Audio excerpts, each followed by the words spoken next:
Σήμερα θα μιλήσουμε για το πώς κανείς μπορεί να κάνει containerize ή αλλιώς dockerize ένα Node.js application και συγκεκριμένα για ένα production environment.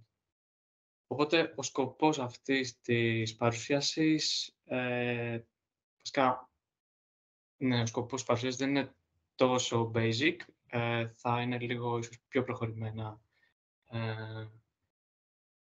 κάποια πράγματα. Παρ' όλα αυτά πιστεύω ότι θα το πω και παρακάτω, έτσι, με μια απλή εντολή, τρέχοντας και λίγο έτσι ένα Dockerfile κανείς, μπορεί εύκολα να φτάσει στο επίπεδο να παρακολουθήσει αυτή την παρουσίαση.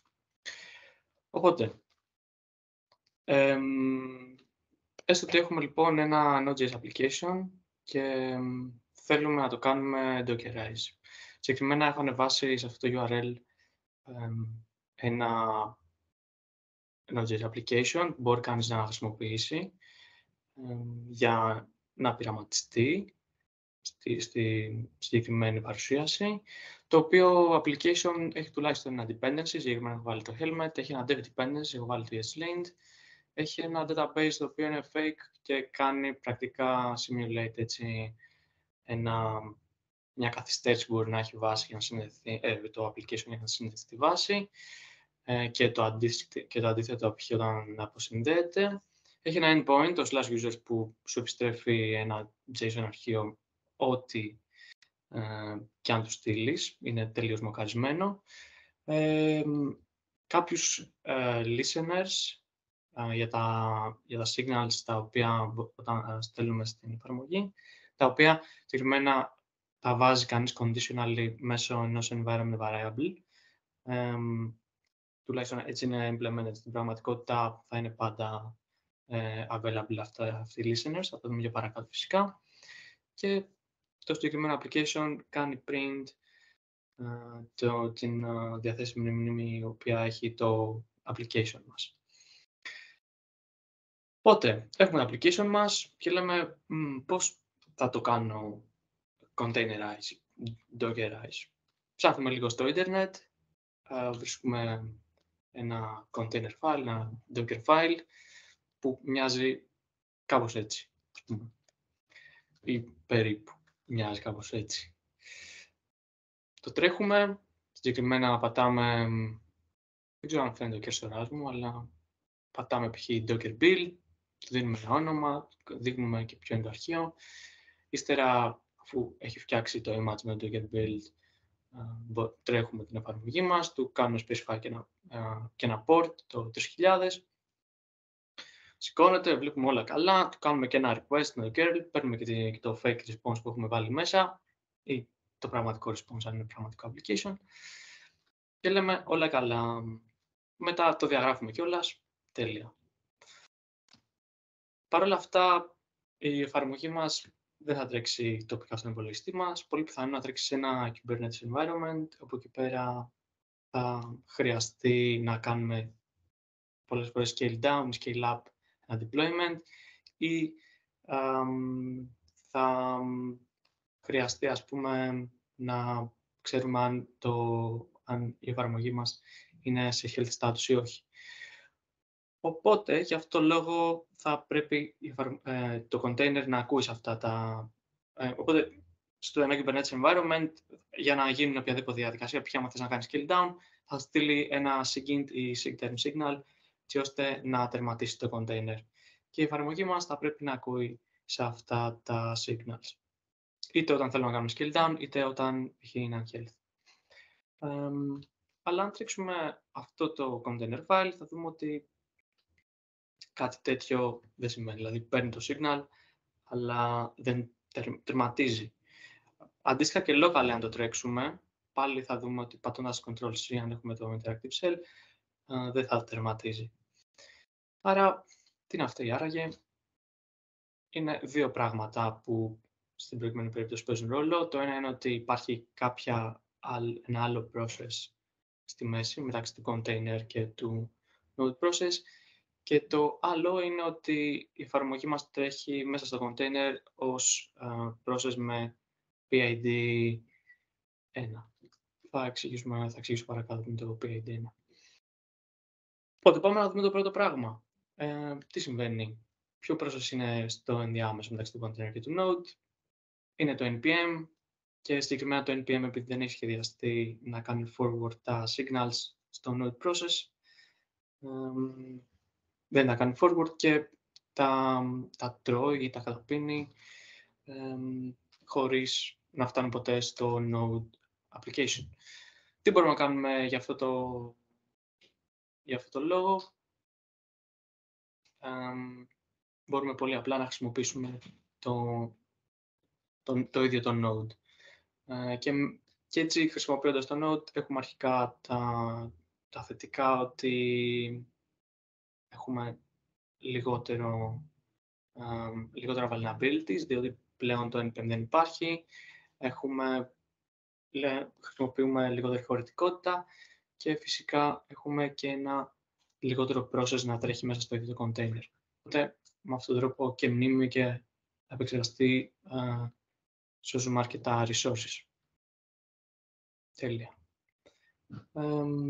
Παρ' όλα αυτά, αν στείλω πάλι ένα συγκίνητη signal, θα δω ότι η εφαρμογή μου δεν κάνει terminate. Και αυτό συμβαίνει στην προκειμένη περίπτωση επειδή τρέχει σαν PID1. Τι σημαίνει αυτό? Βασικά, ποιο process είναι το τρέχει σαν PID1? Συγκεκριμένα το init process, που σε ένα Linux σύστημα χρησιμοποιείται για να ξεκινήσει ή να κάνει shutdown το ίδιο το λειτουργικό. Και γι' αυτό το λόγο αντιμετωπίζεται με διαφορετικό τρόπο και δεν μπορεί κάποιος έτσι απλά να σκοτώσει αυτό το process, διότι αυτομάτως θα μπορεί να καταρρεύσει όλο το λειτουργικό σύστημα ή μπορεί να έχει μια πολύ περίεργη συμπεριφορά. Οπότε, παρότι στέλνονται τα σήματα, δεν τα αγνοεί συγκεκριμένα. Πρώτα στέλνονται τα σήματα, τα αγνοεί. Τι μπορούμε να κάνουμε γι' αυτό για να το αντιμετωπίσουμε? Μια πολύ εύκολη λύση είναι να χρησιμοποιήσουμε ένα άλλο process, το οποίο θα τρέχει σαν PID1, και το node process, που είναι η εφαρμογή μας, να τρέχει με οποιοδήποτε άλλο PID, και το αρχικό process που τρέχει σαν PID1 να κάνει forward τα signals, έτσι ώστε να ανταλαμβάνει, να μπορεί να τερματίζει και το node app. Υπάρχουν διάφορες λύσεις εκεί έξω. Μερικές από αυτές που βρήκα, εντάξει, το TIN είναι πολύ διάσημο. Υπάρχει το init wrapper. Βασικά το init wrapper είναι απλά ένα σκριπτάκι το οποίο έχουμε βρει. Έχω βρει και ένα άλλο script το οποίο είναι από ένα base image που έχει φτιάξει κάποιος. Και υπάρχει και το dump init, και αυτό νομίζω είναι σχετικά δημοφιλές. Στην προκειμένη περίπτωση θα χρησιμοποιήσουμε το init wrapper. Είναι απλά ένα bash αρχείο γύρω στις 7-8 γραμμές, το οποίο, για να το χρησιμοποιήσουμε στο container file μας, μπορούμε πολύ απλά, καθώς κάνουμε copy όλα τα αρχεία, το βάζουμε να είναι ως executable, και μετά εκεί που ξεκινάμε το node application, το ξεκινάμε με το init wrapper. Οπότε, μπορώ και παρεπτόντως να το βάλω και σαν entry point, είναι πιο βολικό,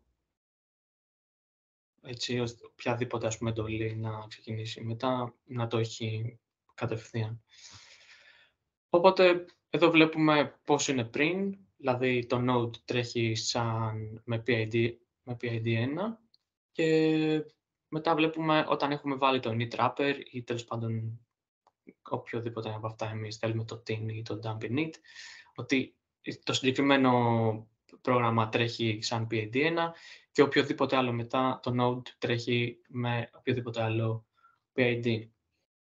Επίσης, το init wrapper κάνει και κάτι άλλο, κάνει rip τα child job processes, που αυτό είναι καλό για να μην μας τελειώσουν οι θέσεις, να μην μας τελειώσουν τα IDs, ας πούμε, που υπάρχουν για τα processes.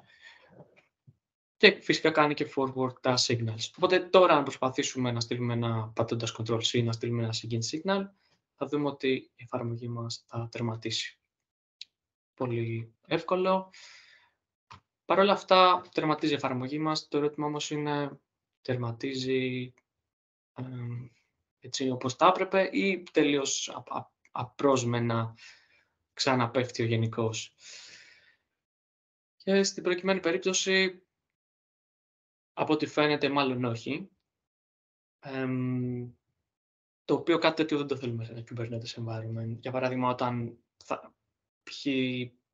θέλουμε να κάνουμε scale down το application μας, πολύ πιθανόν πριν κλείσει το application να θέλουμε να κλείσουμε οποιοδήποτε HTTP connection, θα θέλουμε να κλείσουμε οποιοδήποτε DB connection υπάρχει, να λογκάρουμε κάποιο status του server, οτιδήποτε άλλο ή κάποιο cleanup, οτιδήποτε.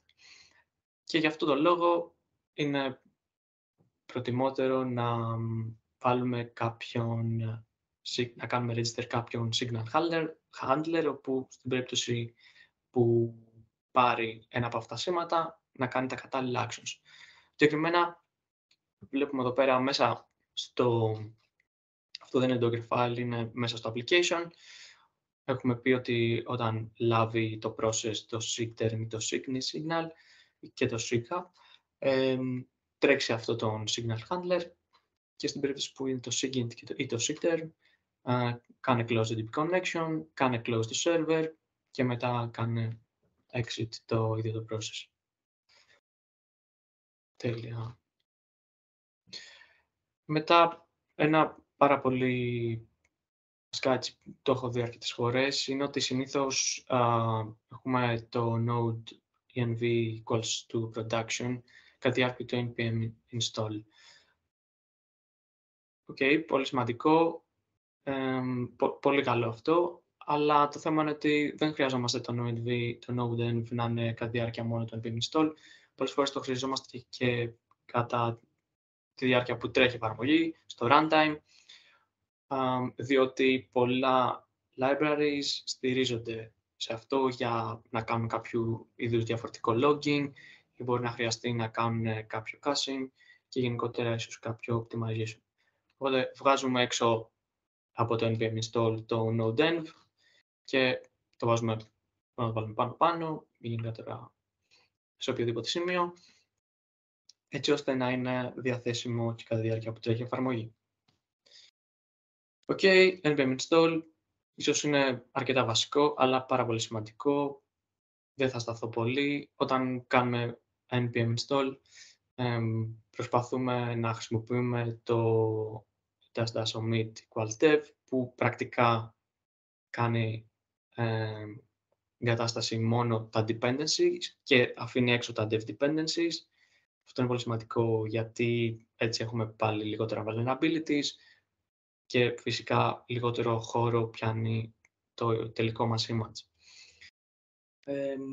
Και το δεύτερο πολύ σημαντικό είναι ότι κάνουμε clean install, που σημαίνει ότι εγκαθιστά τα modules τα οποία βρίσκονται στο package log και με αυτόν τον τρόπο αποτρέπεται το να δημιουργηθούν βασικά να υπάρχουν διαφορά στα dependencies μεταξύ του testing και του production. Για παράδειγμα, στο testing environment έχω τεστάρει την εφαρμογή μου με το κάνω συγκατάσταση στα modules από το package log. Όταν θα πάω στο production environment, θέλω να ξέρω ότι τα modules τα οποία υπάρχουν είναι ακριβώς αυτά τα ίδια που έκανα και στο testing. Και ο μόνος τρόπος για να διασφαλίσω αυτό είναι μόνο με το κάνω συγκατάσταση στα modules από το package log. Οπότε για αυτό το λόγο χρησιμοποιούμε το clean install και το έχουμε, όπως βλέπετε, βάλει και στο container file με τη συντομογραφία CI. Τέλεια. Πάμε παρακάτω, όπου είναι αρκετά συνήθες λάθος να μην κάνουμε specify το user που τρέχει το container και συγκεκριμένα αν δεν το κάνουμε specify τρέχει σαν root user. Αυτό είναι κάτι το οποίο πρέπει να αποφύγουμε, διότι όπως έχω και εδώ ένα link, όταν τρέχει σαν root user, αν κάνει κάποιος compromise την εφαρμογή μας και αυτή η εφαρμογή έχει κάποιο volume στο host machine, τότε μπορεί πολύ εύκολα να έχει πρόσβαση σε πληροφορίες του host machine. Και το συγκεκριμένο παράδειγμα το οποίο αναφέρω εδώ πέρα κάνει demonstrate αυτό το ακριβώς, ότι ένας χρήστης που έχει μπει σαν non-root user στο host machine, σηκώνοντας ένα Docker και κάνοντας του mount ένα volume, μπορεί να έχει πρόσβαση σε αρχεία τα οποία μόνο ο root user έχει πρόσβαση. Οπότε αποφεύγουμε να μην κάνουμε specify το χρήστη, δημιουργώντας τον αρχικά, όπως φαίνεται στο πρώτο πάνω βελάκι, και δεύτερον, κάνοντας τον specify με την εντολή user. Παρ' όλα αυτά, τις περισσότερες φορές στα container images ή docker images τα οποία θα βρει κανείς, υπάρχει ήδη ένας χρήστης δημιουργημένος, συγκεκριμένα ας πούμε στο Node 20. Άμα πάμε στο Dockerfile θα δούμε ότι υπάρχει ακριβώς αυτή η εντολή. Συνεπώς, ή αντίστοιχα στα images της Red Hat, στο catalog θα δούμε ότι ήδη έχουν κάνει specify ένα χρήστη. Συνεπώς, απλά κάνοντας τον specify, μια εντολή είναι μια γραμμή, πλέον είμαστε ασφαλείς. Okay. Φτιάξαμε το χρήστη, ίσως ήρθε τη στιγμή να φτιάξουμε και τα permissions για το κάθε αρχείο. Συγκεκριμένα όλα τα αρχεία είναι σαν root. Μπορούμε πάρα πολύ εύκολα να το αλλάξουμε αυτό, βάζοντας το tag chown κατά διάρκεια που αντιγράφουμε τα αρχεία από το host machine μέσα στο container και κάνοντας specify και το group και το user, και με αυτόν τον τρόπο οτιδήποτε υπάρχει κάτω από το working dir είναι πλέον με τα κατάλληλα permissions για να μπορεί και ο χρήστης να έχει την σωστή πρόσβαση και να μην υπάρχουν κάποια permission errors. Πάρα πολύ βασικό, αλλά και πολύ σύνηθες, αλλά δεν μπορώ να μην το αναφέρω, multi-stage builds. Πρακτικά έχουμε όσα stage θέλουμε και από stage σε stage κάνουμε copy τα αρχεία τα οποία χρειαζόμαστε. Αυτό έχει τα ωφέλη ότι καθώς κάνουμε μόνο τα απαραίτητα αρχεία copy, μειώνουμε έτσι το surface attack, οπότε λιγότερα vulnerabilities. Επίσης μειώνουμε και τον όγκο της εικόνας και συνήθως καταλήγουμε σε μια πολύ πιο μικρή εικόνα, οπότε υπάρχει μεγάλη διαφορά από το αρχικό build στο τελικό build. Γιατί όπως βλέπετε εδώ στο τελευταίο stage χρησιμοποιώ το slim, το οποίο έχει μεγάλη διαφορά από το αρχικό build.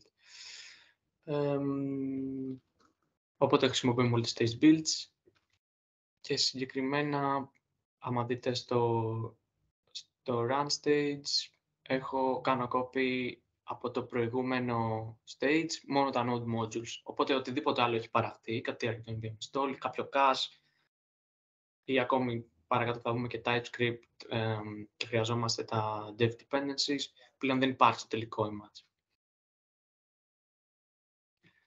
Docker ignore file, εντάξει, πάρα πολύ βασικό και αυτό δεν είναι να το αναφέρω. Τα ωφέλη του φυσικά είναι ότι έχουμε λιγότερα αρχεία να κάνουμε copy, οπότε πιο γρήγορα builds και φυσικά λιγότερα conflicts, διότι δεν υπάρχει πιθανότητα να αντιγράψουμε κατά λάθος αρχεία από το host machine, τα οποία δεν θα έπρεπε, π.χ. όπως τα node modules μέσα στο ίδιο το container. Memory limits, πολύ σημαντικό κατά τη διάρκεια που τρέχει η εφαρμογή μας να ξέρει πόσο είναι διαθέσιμη η μνήμη, έτσι ώστε ο garbage collector αν χρειαστεί να απελευθερώσει μνήμη, να το κάνει πιο συχνά. Ιδάλλως, μπορεί να υπάρχουν unexpected errors κατά τη διάρκεια της εφαρμογής, το οποίο σε καμία περίπτωση δεν το θέλει. Οπότε, καλό είναι να κάνουμε specify το available size. Πάρα πολύ εύκολο γίνεται γι' αυτό. Με το node options και καθορίζουμε σε megabytes πώς είναι διαθέσιμη μνήμη, όπως φαίνεται στο βελάκι. Εδώ πέρα έχω ένα παράδειγμα πώς κανείς μπορεί να κάνει containerize ένα TypeScript application. Πάλι με όλα αυτά που έχουμε πει. Multi-stage builds, χρησιμοποιούμε το range wrapper, npm CI,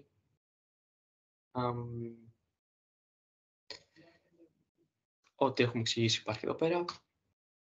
Παρ' όλα αυτά, δεν έχουμε μιλήσει καθόλου για το ποια εικόνα από όλες αυτές που υπάρχουν εκεί έξω πρέπει να χρησιμοποιήσω. Οπότε θα πούμε και δύο πράγματα, μερικά κριτήρια μάλλον, για το πώς κανείς επιλέγει μία εικόνα. Αρχικά πρέπει να είναι στο είτε Active LTS είτε Under Maintenance LTS. Στην προκειμένη περίπτωση είναι 16, 18, 20. Νομίζω 16 έχει πάει end of life. Οπότε για τώρα είναι το 18 και το 20. Δεν κάνω λάθος. Και αυτό είναι πολύ σημαντικό, διότι μας εγγυάται ότι μέσα σε ένα σύντομο χρονικό διάστημα οποιοδήποτε bug υπάρχει σε μία από αυτές τις versions θα φτιαχτεί. Οπότε πρέπει να είναι αρχικά LTS, είτε active είτε under maintenance. Δεύτερον, πρέπει να είναι supported platform από το Build Working Group. Συγκεκριμένα υπάρχουν ένα σωρό tests για κάθε platform το οποίο θα τρέξει το Node.js και αν αυτά τα τεστ περάσουν, τότε όλα καλά, γίνεται το release. Αν όμως δεν περάσουν και ανήκει αυτή η πλατφόρμα στο Tier 1 ή στο Tier 2, τότε δεν θα γίνει το release και θα πρέπει να φτιαχτεί αυτό το bug που υπάρχει και δεν περνάνε τα tests. Στην περίπτωση όμως που το supported platform είναι experimental, δεν θα σταματήσει το release, θα γίνει κανονικά, θα συνεχίσει να υπάρχει το bug. Υπάρχει αυτό το disclaimer όμως από το Node.js Build Working Group, οπότε καλό είναι να χρησιμοποιούμε αυτά τα οποία είναι στο Tier 1 και στο Tier 2. Και συγκεκριμένα ενδεικτικά, π.χ. στο Tier 1 είναι το Ubuntu, το Debian, RHEL. Στο experimental είναι π.χ. το Alpine. Οπότε στο production environment πρέπει να αποφύγουμε το Alpine container image. Και φυσικά και η Red Hat έχει extra platforms τα οποία έχει τα platforms τα οποία είναι supported και με ένα subscription μπορεί κανείς να έχει και παραπάνω support. Όσον αφορά το strategy, εδώ πέρα δεν υπάρχει καλύτερο χειρότερο, απλά το αναφέρω. Για παράδειγμα, κάποιοι προτιμάνε να μείνουν στο patch version, κάποιοι προτιμάνε στο minor, κάποιοι προτιμάνε στο major. Προφανώς, αν μείνει στο patch version, το θετικό είναι ότι η εφαρμογή σου δεν θα σπάσει, γιατί δεν θα υπάρχουν καινούργιες αλλαγές. Παρ' όλα αυτά, αν υπάρχει κάποιο security vulnerability, θα πρέπει να δεν θα γίνει fixed τόσο άμεσα. Φυσικά αυτό εξαρτάται και από το CI/CD. Αντίστοιχα και για το minor version, θα έχεις τα patch versions, αλλά αν είναι κάποιο feature, για παράδειγμα, το οποίο έχει μπει, δεν θα το πάρεις τόσο άμεσα. Δεν υπάρχει καλό ή κακό, απλά τα αναφέρω, καθένας μπορεί να διαλέξει ότι ανάλογα φυσικά και με το CI/CD που υπάρχει, ότι τον βολεύει. Και τελευταίο είναι το vulnerabilities. Φυσικά εδώ πέρα δεν είναι μόνο... Είναι το vulnerabilities βασικά που έχει κάθε image. Εδώ πέρα το θέμα δεν είναι μόνο ποσοτικό, αλλά και ποιοτικό. Ένα vulnerability αρκεί για να σου κάνει ζημιά.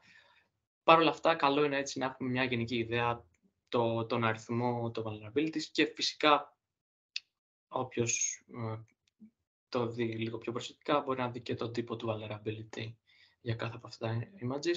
Έχω χρησιμοποιήσει το Trivy που αυτά είναι τα brief που έχω βγάλει.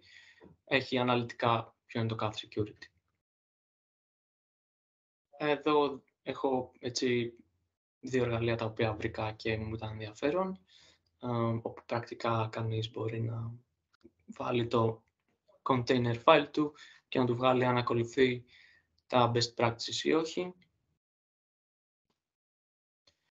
Και αυτά από μένα.